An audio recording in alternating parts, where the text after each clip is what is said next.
Okay, for this part, we're moving on from creating JPEGs from artboards, and now we're going to be placing the different JPEGs into one file, which would be our composite.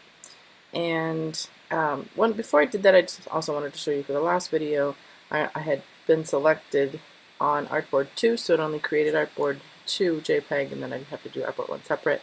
But you can also, it's fairly easier if you collapse these, so use the shift key, select both artboards, or in your case 3 or more, and then you can do file export artboards to files, and again just make sure that you know where you're saving them, and then I'll just name them that, quality's fine, and hit run.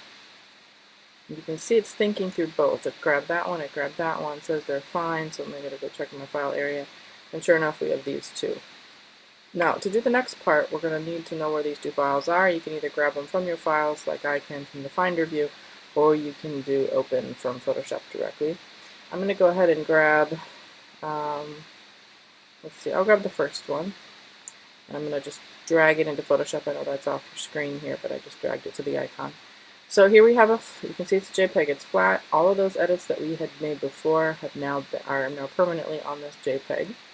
And now the job before us is to take these individual JPEGs and put them nicely all together in a file where they are side by side. So imagine that like it's inside of a frame. There's a mat. You get 3 to 5 next to each other. So first thing we can do is use this as a reference because it shows our size. So if we go to image size, you can see it's 5 by 5, 300 ppi, which is fine. Now I'm going to unlock this before I forget, because what I want to do is from this file, since I already have it, right, I'm going to create the space for the other ones to live with it.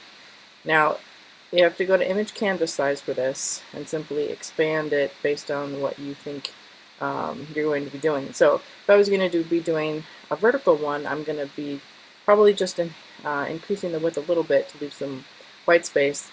I'll probably do white. It could be that my canvas is a different color in the end. But I'm going to have to increase the height tremendously. I'll have to triple it, a little bit more if I want to show it vertically. I'm probably going to do horizontally, partly just so it shows it better for this video. So basically, again, I'm going to need to triple this. I'm just going to go ahead and do, let's see, 3, 4, not going to quite. We're just going to triple it a little bit more than triple, so we can kind of see what it would look like. I'm going to leave the height about the same, but I will add a little bit, and we'll just see. Now, my intent is that this space gets distributed evenly, so it'll just be, right in the middle. And right now, my canvas color in the background is listed as white over here, so that should be okay. And I'll just say okay. And I didn't list it white anyway. So this is how it behaves, and now I can technically move this image wherever I want within this space.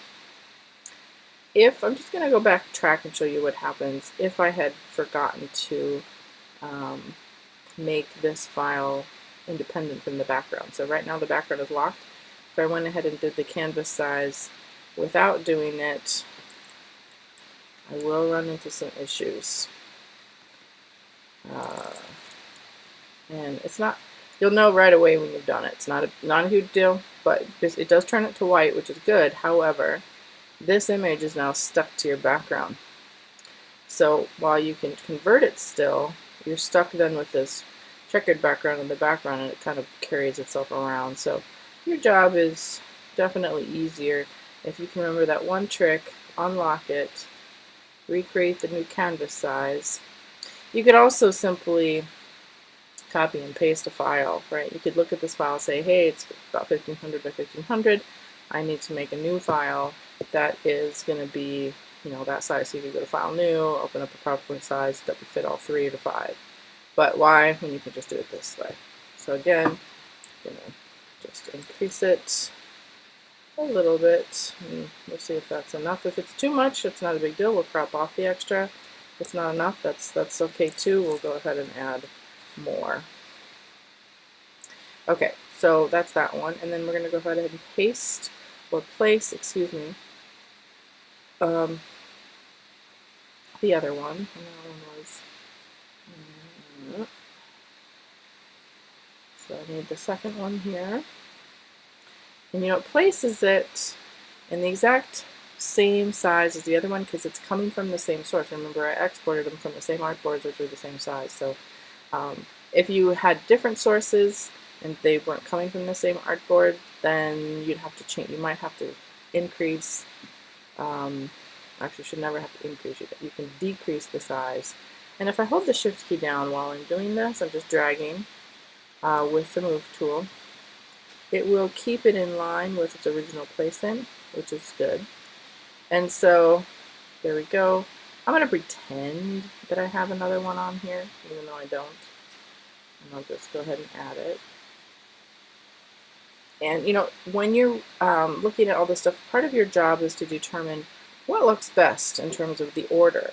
Do you want small, big, and then another small? Do you want a larger image in the middle, but the same heights for the smaller sides? You'll just have to make those decisions based on your images. But sequence and placing is very important. So now, if I save a JPEG from here, it would be okay. I'm maybe a little bit too large on this side, but overall it's not that bad. I could just rearrange that slightly. But I want to try different colored backgrounds. So a really quick way to do that would just be to go ahead and you could just create a new layer, or you might as well create a new fill layer, why not? And choose a color that might be appropriate. And then just move it down underneath your images, which will have to go all the way down below layer 0. So you can see now what it looks like with the blue. I don't think that's the best look for it.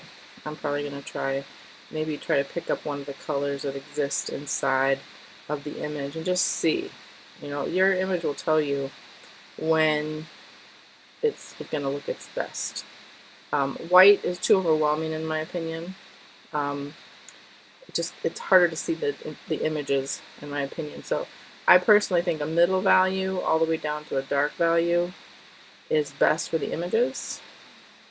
But again, you just kind of have to click through and decide on your own what's going to be appropriate.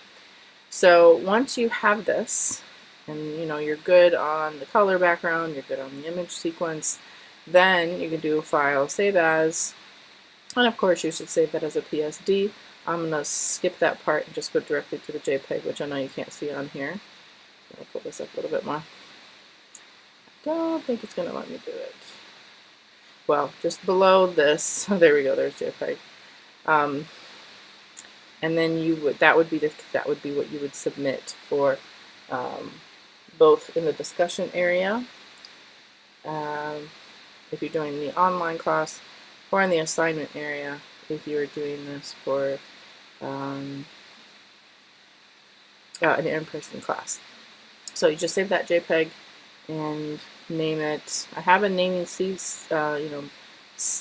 specific name that I would like you to do listed. Right now I'm just going to make sure that I have the word composite in there. And hit save, which you can't see on there, and then say OK. So now if we go and look, here is our composite, and it looks pretty good. Yeah, that's ready to go. And then if you wanted to, this would be appropriate for printing, right? At least mine is, because it's a 300 ppi. If for some reason though yours wasn't, but you wanted to put it up online, you could then do export, either save it as a PNG or go through the legacy format and save it as a smaller JPEG for posting.